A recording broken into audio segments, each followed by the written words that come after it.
नमस्कार, मैं हूं अंकुर और आप देख रहे हैं सत्यहिंदी.com। एक नजर अब तक की सुर्खियों पर। विदेश यात्रा से लौटने के बाद प्रधानमंत्री चुनावी मोड में आ गए हैं। मध्य प्रदेश में अभी तक उनकी 2 रैलियां हो चुकी हैं। कल शुक्रवार को वो यूपी के गोरखपुर में थे। आज शनिवार को वो तेलंगाना और राजस्थान में हैं। तेलंगाना के वारंगल में उनकी रैली हो चुकी है। तेलंगाना में वो सरकारी योजनाओं की शुरुआत करने आए थे, लेकिन उनका फोकस भारतीय राष्ट्र समिति यानी BRS, इसके अध्यक्ष के चंद्रशेखर राव और वहाँ की सरकार रही। उन्होंने तेलंगाना सरकार को सबसे भ्रष्ट बताया। प्रधानमंत्री मोदी ने वारंगल में लगभग 6100 करोड़ की कई महत्वपूर्ण बुनियादी ढांचा विकास परियोजनाओं की आधारशिला रखी। तेलंगाना के वारंगल में आयोजित रैली में पीएम मोदी ने भ्रष्टाचार की कथित संलिप्तता के लिए वंशवादी राजनीति दलों पर हमला किया। पीएम मोदी ने कहा, इन सभी वंशवादी पार्टियों की नींव भ्रष्टाचार में है। वंशवादी कांग्रेस पार्टी के भ्रष्टाचार को पूरे देश ने देखा है और पूरे तेलंगाना ने BRS का भ्रष्टाचार देखा है। मोदी ने कहा कि तेलंगाना के लोगों के लिए BRS और कांग्रेस दोनों खतरनाक हैं। कांग्रेस नेता जयराम रमेश ने कहा है कि पीएम ने BRS को भारत की सबसे भ्रष्ट सरकार बताया है और स्वाभाविक रूप से भाजपा और BRS एक साथ हैं। जयराम रमेश ने कहा कि याद रखें, इस साल की शुरुआत में गृह मंत्री ने कोनराड संगमा की मेघालय सरकार को सबसे भ्रष्ट सरकार कहा था। इसके बाद बीजेपी ने संगमा से गठबंधन कर लिया। जयराम ने कहा कि मैंने 21 मार्च 2023 को CBI को एक पत्र लिखकर गृह मंत्री द्वारा लगाए गए बेहद गंभीर आरोपों पर पूछताछ करने का अनुरोध किया था। इस पर अभी तक कोई हलचल नहीं हुई है। कांग्रेस नेता ने कहा कि और निश्चित रूप से एक समय ऐसा था जब पीएम ने एनसीपी को स्वाभाविक रूप से भ्रष्ट पार्टी करार दिया था। एनसीपी प्रमुख शरद पवार ने अपने भतीजे अजित पवार के इस जुमले का मजाक उड़ाया है कि उन्हें यानी शरद पवार को सक्रिय राजनीति से संन्यास ले लेना चाहिए। उन्होंने कहा वो काम करना जारी रखेंगे क्योंकि पार्टी कार्यकर्ता चाहते हैं कि वो काम करते रहें। पवार ने कहा कि क्या आप जानते हैं कि मोरारजी देसाई किस उम्र में प्रधानमंत्री बने थे? मैं प्रधानमंत्री या मंत्री नहीं बनना चाहता, बल्कि केवल लोगों की सेवा करना चाहता हूँ।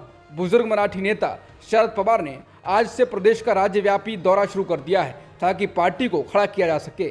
आज नासिक में उनकी पहली रैली हुई है। वो कल रविवार को धुले में होंगे। महाराष्ट्र के अन्य इलाकों में भी उनके कार्यक्रम की रूपरेखा बनाई जा रही है। इंडिया टुडे के मराठी डिजिटल समाचार चैनल मुंबई तक को दिए इंटरव्यू में शरद पवार ने यह कहते हुए कि वो अभी बूढ़े नहीं हुए हैं। शरद पवार ने पूर्व प्रधानमंत्री अटल बिहारी वाजपेयी के शब्दों को दोहराया, ना टायर्ड हूँ ना रिटायर हुआ हूँ।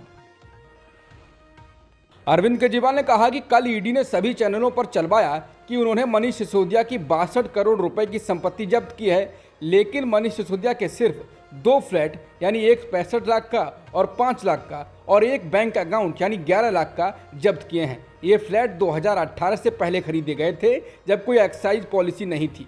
संपत्तियों की घोषणा भी आयकर और चुनावी हलफनामे में की गई है।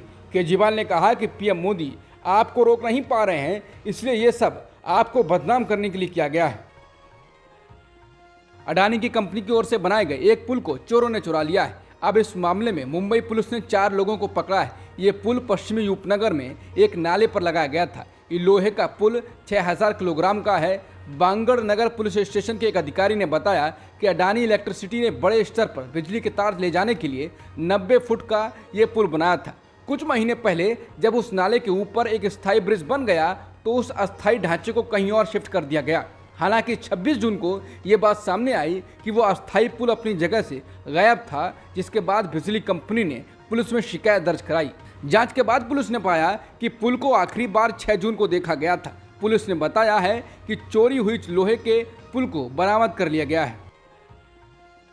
मध्य प्रदेश में सीधी के पेशाब कांड के बाद अब ग्वालियर से विद्रूप वीडियो सामने आया है। वायरल वीडियो में दबंगों का एक ग्रुप मुस्लिम युवक को चलती कार में बेरहमी से पीट रहा है। उसके चेहरे पर चप्पलें बरसा रहे हैं, तलबे चाटने के लिए मजबूर कर रहे हैं। वीडियो वायरल होते ही पुलिस हरकत में आ गई। पुलिस ने FIR दर्ज कर ली है। 2 आरोपियों को गिरफ्तार भी कर लिया है, जबकि मुख्य आरोपी सहित अन्य आरोपियों की सरगर्मी से तलाश कर रही है। जानकारी के अनुसार आरोपी और फरियादी ग्वालियर जिले के डबरा विकासखंड के रहने वाले हैं।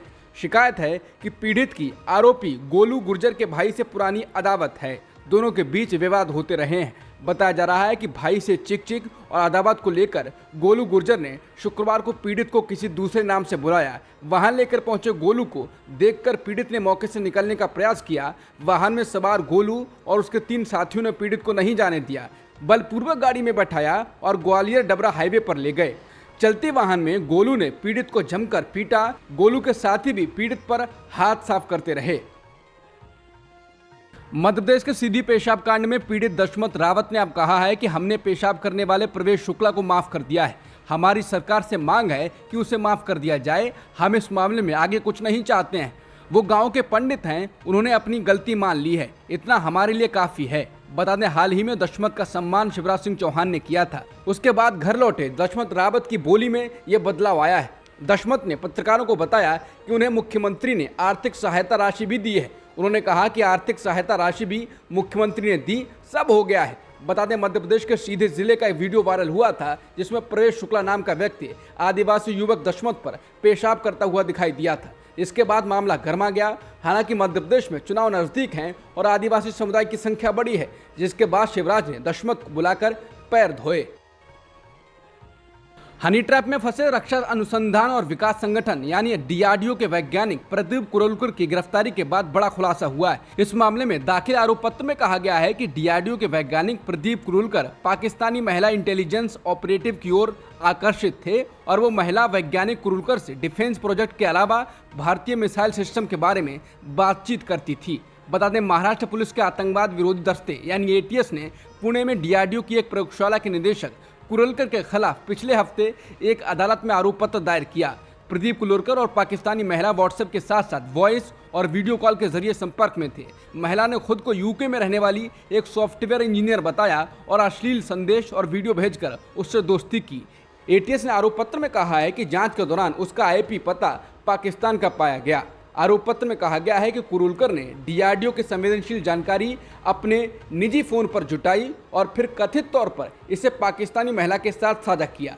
उन्होंने जमीन से हवा में मान करने वाली मिसाइलों, ड्रोन, ब्रह्मोस और अग्नि मिसाइल लॉन्चर्स और यूसीबी सहित विभिन्न परियोजनाओं के बारे में उनसे बातचीत की। बता दें, कुरलकर को गिरफ्तार किया गया है। कुरलकर को आरएसएस का स्वयंसेवक बताया गया था। कांग्रेस प्रवक्ता पवन खेड़ा ने कहा था कि डीआरडीओ वैज्ञानिक प्रदीप कुरलकर के मामले में आरएसएस के देश विरोधी चेहरे को उजागर किया है। खेड़ा ने मांग की थी कि प्रधानमंत्री मोदी और केंद्रीय गृह मंत्री अमित शाह राष्ट्रीय सुरक्षा को देखते हुए आरएसएस के साथ कुरलकर के संबंधों की प्रकृति को स्पष्ट करें।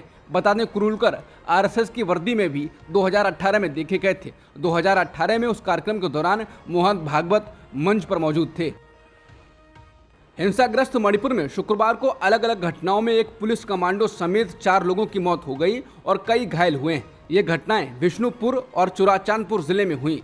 विष्णुपुर जिले के एक पुलिस अधिकारी ने बताया कि इलाके में पिछले कई दिनों से संदिग्ध चरमपंथी लगातार गोलीबारी कर रहे हैं। इस अशांत जिले के कई जगहों पर शुक्रवार को भी दिन भर गोलीबारी जारी रही।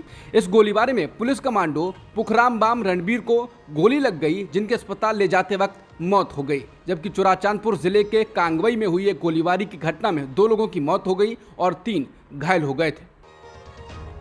कांग्रेस नेता राहुल गांधी हरियाणा के सोनीपत दौरे पर हैं। इस बीच सोनीपत में सुबह सुबह राहुल अचानक किसानों के बीच पहुंच गए और उन्होंने किसानों के साथ मिलकर धान रोपा। उनके पहुंचते ही लोगों की भीड़ वहां जमा हो गई और सभी अपना काम छोड़कर उनसे मिलने के लिए आने लगे। राहुल गांधी जब किसानों के बीच पहुंचे तो उन्होंने ट्रैक्टर चलाया। इस दौरान किसान भी उनके साथ ट्रैक्टर पर नजर आए। फिल्म आदिपुरुष के डायलॉग लेखक मनोज मुंतशिर ने पहले लगातार बचाव करने के बाद माफी मांग ली है। शनिवार सुबह किए गए ट्वीट में मनोज मुंतशिर ने कहा है, मैं बिना शर्त क्षमा मांगता हूं।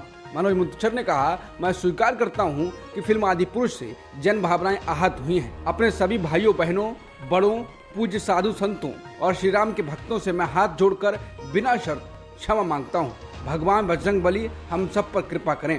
हमें एक और अटूट रहकर अपने पवित्र सनातन और महान देश की सेवा करने की शक्ति दें। बता दें, फिल्म आदिपुरुष के डायलॉग पर हुए विवाद के बाद मनोज मुंतशिर अपने लेखन का बचाव करते रहे थे। वहीं इस फिल्म पर प्रतिबंध को लेकर हिंदू सेना नाम के संगठन ने दिल्ली हाईकोर्ट में याचिका भी दायर की है, जिस पर सुनवाई हो रही है। बता दें, मनोज मुंतशिर की माफी फिल्म के धड़ाम से गिरने के बाद आई है। अब तक की खबरों में इतना ही। बाकी खबरों के लिए बने रहिए सत्यहिंदी.com के साथ।